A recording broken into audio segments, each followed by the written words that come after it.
Welcome to Gibbs Media, and today's episode is all about Champions League preview and review for the games that were played and the games that are coming up next week on Tuesday and on Wednesday, respectively, between Arsenal and Atletico Madrid hamwe na timu ya Bayern hamwe na PSG.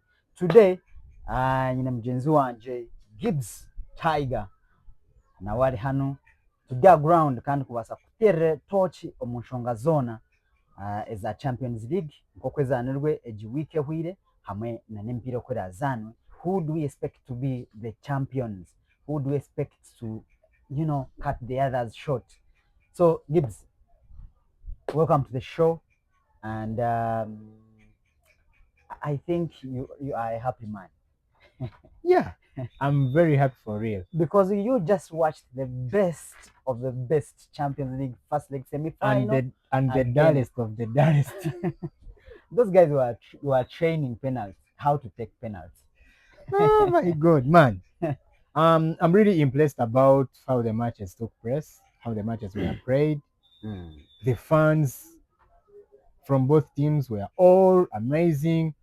On the pitch, everything was amazing. Yeah. Unlike the Arsenal match, the match wasn't very good. From the start,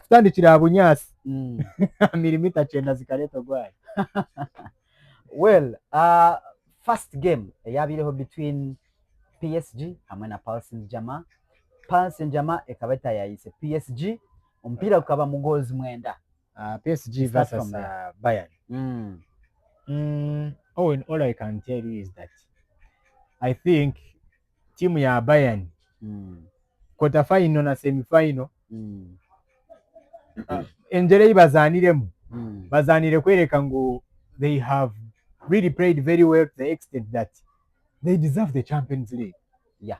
However much bakategwa but ndagira ngo bakazana umupira gwabire gurasinga yo kubonera munonga. Yeah. Because to me, ndagira ngo wareba how Luis Diaz played, how Olise played,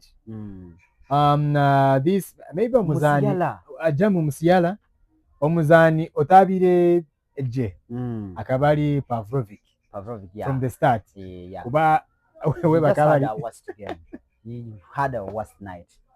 To me it was a very open game, both sides, end to end. Yeah. Buri omwe akaba naye twara mugenzi we, and that's why the game produced a lot of goals, and I expect the same mu second leg. Why? Because team Zona is opening their defense were zona bakatwereka obuna from baka zabo. Yeah. When you look at Olise goal ya Kevire, okaleba goal ya Diaz, okaleba hamwe na goal ya Kavasheria. My God. But the defense zine kufuna discipline. Tutaka Chiremani. Tuli kugamba habazano kubazanire Owen. Naleba how these teams played. Bona bine attacking forces zibonire munonga. To the extent that nobo okubuli the best defender in the world, or even if you have the best defense in the world, still ora facing akaliro makasi bakamoreka umugongo yatoleka nakabina. So I think these teams, it should have been the final. True. This time around, because I looked at the game, it was pure talent from end to end. PSG, they are good at set pieces. They also have that better than Bayern. Yeah. As well as Bayern nabo binachiba kusinga ha PSG, wings zabo is performing na mnonga Olise hamwe na Diaz the other side. Echinde Bayern eche kusinga PSG. They have a striker, a really reliable. For PSG strikers. They have those weak wingers. And now Bine Kvaratskhelia, Desire Dori, Ousmane Dembele, of which or even if they put Bradley Bakol abo bona tali mu striker because striker wabo bagali akatebe Gonzalo Ramos. But now on one year on a good day team neza kwija ekwetegekire, but I think right now company right now I think nazagaruka ha touchline having him suspended the other match nintekateka ngu nateka kutekaho performance nungi na akashoma mpira yareba ecyamuterize goals nyingi mu Paris. Goals za Paris Saint-Germain zikija mu dakika nce munonga after first half yamara kutandika, so nintegereka akashoma ecyaretere baraba mu midfield ye munonga kwikaha goalkeeper. Well, Bayern has ineche kurwanira this time bari omuka Allianz Arena. PSG, they also have a lead to protect, but I think Bayern Munich will eventually go through. Might still go for PSG up to the final. Okay, tell us what's your point? My point is that how PSG plays impresses me. Look at their midfield, how players sit. Yeah. What about Vitinha?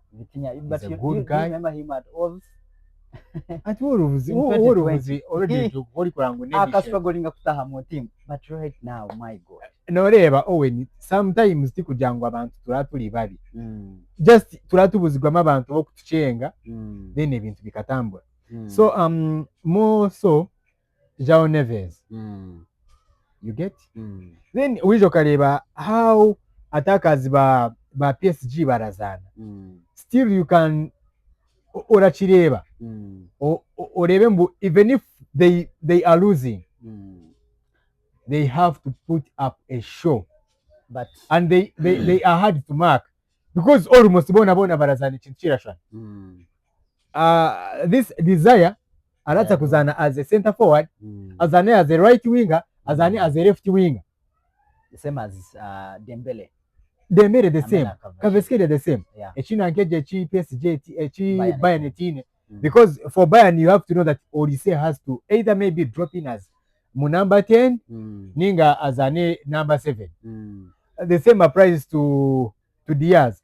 Diaz, yeah, he at speed. He shoots. But he's a versatile. He dribbles, but still, Oraliambu, those guys are top notch. Ekizibu ki PSG kimtekateka ngu kyasa kugiremesa. First team yayo, apart from Bakole akwenda kusamba munka Kavashkelia amena desire duwe. Abandu bona na mnonga midfield yabo okakireberaho bakiya munanka was it Vitinha was someone bareta ogo mu Spain nanka Fabian Ruiz ompira gwa muna akafuna na yellow card, almost got a red card. Man, that game was intense. Akwa when na samba pora na samba game, you know, but I think PSG echira agiteze ouba iha katebe bakateka and that was a loophole in the midfield. That's why in Choba Abizi actually they almost got an equalizer. Bayern almost got an equalizer because of the midfield kulegeza. So nintekateka ngu team ya PSG nyowe ogunkureba second leg ekwerabeho. First of all, you're playing Bayern Munich, nibazandomuka. They understand their player, their supporters. They understand the rhythm on how to play. They've been okuba kuchenga kusingaho, and another advantage ibara fune boost being nanka coach nazagarka touchline. They only have one player missing, Gnabry niwe mzanova kumisinga. So nintekateka ngu PSG neza kusanga obuzu bwa man munonga next week. Nyowe ni nchachi gamba. Tindareba ngu PSG ino buzibu bwena. Echo kubanza cha byona bine coach. Coach mulungi and also pedigree. And alama calculating the game very well. Alasa okaleba how PSG would equalize and what he would do. Yeah. No mubazi mulungi webitabo. So I think I still go with PSG. Kuza mu finals z'empaka za Champions League. PSG kuza mu final. Do you still are you seeing more goals this second Obviously, leg? Goals have to come in. Bayern has a lot to do. They have to defend and attack as well. So that means Kimmich ayina omulimu muhango gw'okuprotectinga midfield ye okubaasa kulemesa tiimu ya PSG ekwatakinga as if bari kurumba omushuma w'akasimu. So ninteekateeka PSG nyowe nindeeba neebaasa kufuna obuzibu bw'amaani bekibine kukora kureka ngu bagezaho kuprotectinga tubafuna early goals tubaconcedinga early goals. When you concede early against Bayern, it is going to be very hard for them to catch up with Bayern. Kandi nteekateeka ngu Bayern eyine one of the best goalkeepers omunsi, one of the experienced goalkeeper, eyine pedigree ahead of PSG. Ninteekateeka ngu omu Champions League neza kufuna obuzibu bw'amaani. So my prediction is that prediction yange kindaasa kugambira Owen, PSG 3, Bayern 3. Then PSG are advancing for Champions League final. You're looking at a draw. Okay, my prediction, Champions League, Bayern versus PSG. Goals 5 Bayern, 3 PSG. And Bayern progresses to the final. By the way, Bayern, if Bayern goes through, nebasa kuzana Arsenal, which is okay. Yabachara yarabamu Ladies. Actually, Arsenal ladies, women nebazana Ladies on Lyon second leg. Nabo barabamu, they can play Bayern. So we can. Anyways, at home piro gundo gulazana rwa kashatu rwa kabiri ogwazana rwo rwa kashatu. Rero twakandikira. It was a kaberi penalty. Omwana akanja ngo bakareba umupira gubonye rero rwa kashatu bare babatezi ba penalty. Well, it was Atletico de Madrid 1-1 against Arsenal Riyadh Air Wanda Metropolitano omu kibuga ekya Madrid. This time bariyo bija omu Emirates mu North London, expecting okubaho kandi okuteera obugombe n'obumanya. So Arsenal nejo omupira ogwo emazire kuruha ezande empira ya Premier League nziruse team za Premier League. Eyo neja kwija kandi kubasa kudefendinga ekifo kyayo, kudefendinga their performance in Champions League. They are the only team that hasn't lost a game in Champions League this season. So they are coming to this season having something to defend. Kugumizamukuzana final. This is the second time recent years Arsenal securing a back-to-back semi-final, and we expect a final. Gibbs, what's your take on my take on Arsenal na n'empaka za Champions League? Let me first go for Arsenal. Mu mpaka za Champions League turebire bakolinga record yabe ibatiro last season. Y'emipira was it 13 games? Yeah. But atigwe mu mpira na gume mu kikope cha Champions League. I think that now they have surpassed like if they win they will surpass it. Yeah. Or if they draw they will surpass it. So omupira gubazanire na club ya Atletico Madrid tigurabira omupira gubonire munonga. But what do you expect from Haram football versus Haram football? What would you expect? I expect a lot because Atletico ilikuja mu England achacha Emirates Stadium. Yes, Arsenal tezanire omupira mulungi season ejimpa. The same applies to Atletico Madrid. However much Arsenal is a bit better to me than Atletico Madrid. What the Atletico Madrid era defending jeje munonga. Then ekindi kitwine kumanya Diego Simeone tarakira kutegwategwa obutiimu bwa England mu kikopo ky'empaka eza Champions League. Let it be Champions League, let it be Europa League. Tarakira kutegwategwa tiimu za England. You get? But this time around, naza kutayaya. Yeah, naza kutayaya, it's okay. That's why I still go ahead with Arsenal. Arsenal raza kuisha teke embera. Regardless kujangu timu zona ziraza kuisha ziruhire, having played in the Premier League and the La Liga. But whatever club ya Arsenal, I think habutaka bwa England mucha chabo, they are a bit better than playing from away from home. Ompira gutwale as team zombie. Yeah. Zizakahangula hoga Champions League. They all don't have Champions League. Actually, Atletico yoba losing Champions League. Atletico has played 4 finals of recent days, 2016 and 2014 and 16.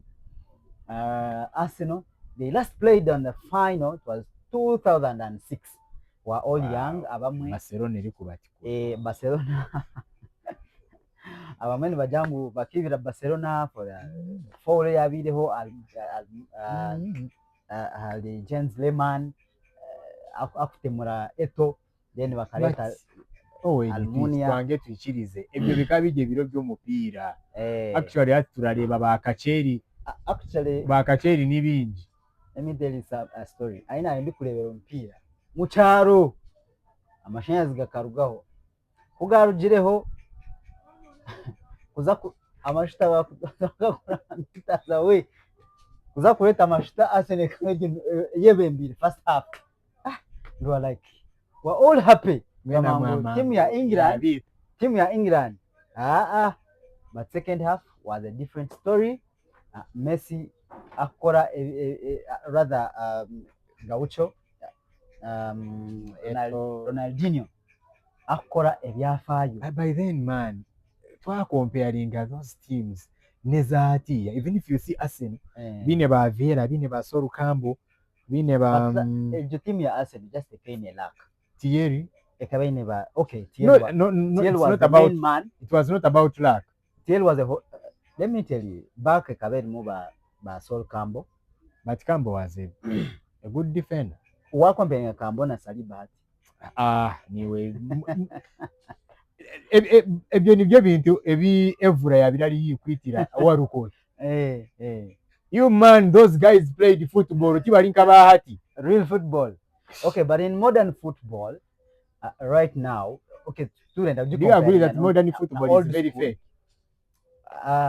Old school was all about passion and talent, but for abahati barazanira se only a sentence kanyira mupira. It has become business.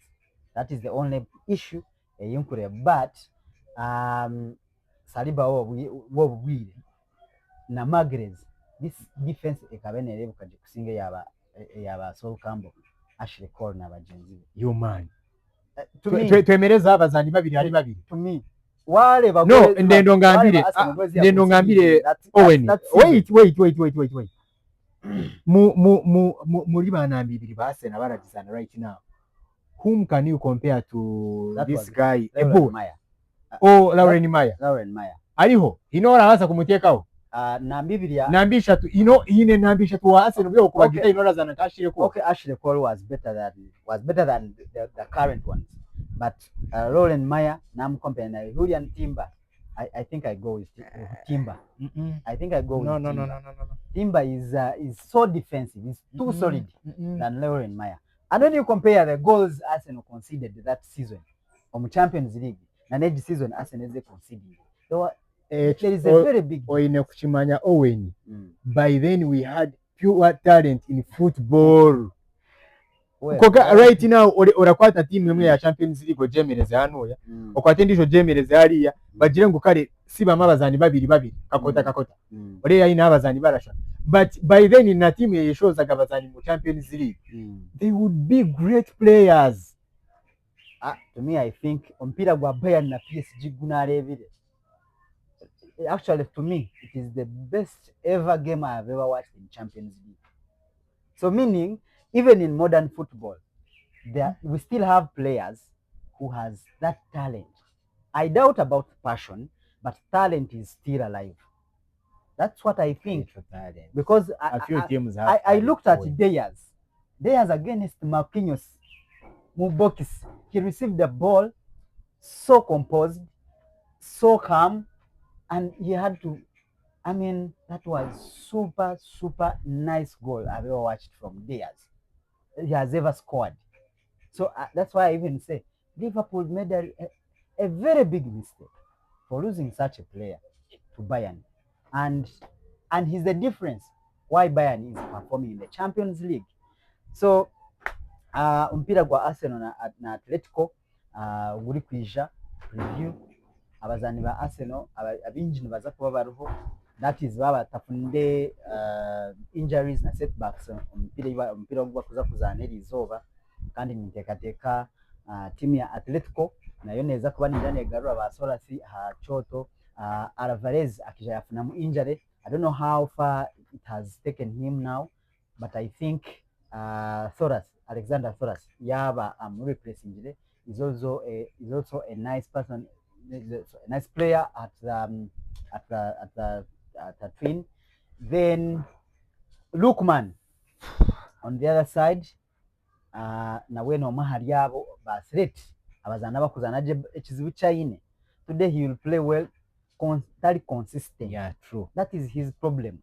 So tokamanya mpira ekyo gwalija bonire, tokamanya mpira ekyo gwalija fire.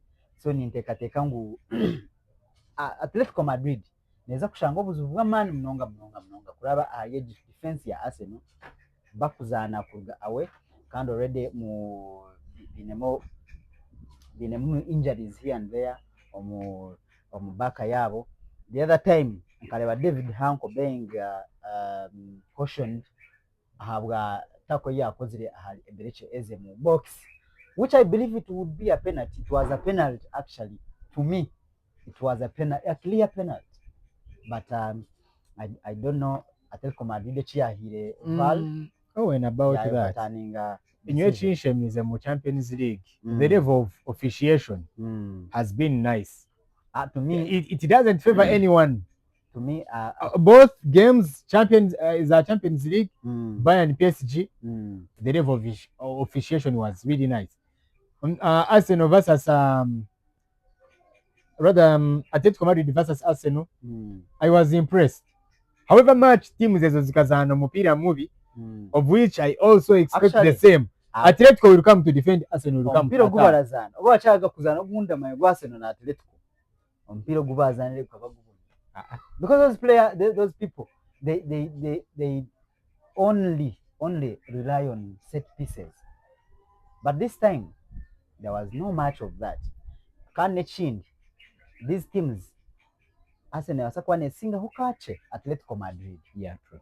And because David Raya, he's a very big difference in squad ya Arsenal. Then their defenders, apart from Ben White, I think Arteta should learn to, start Mosquera ahead of Ben White.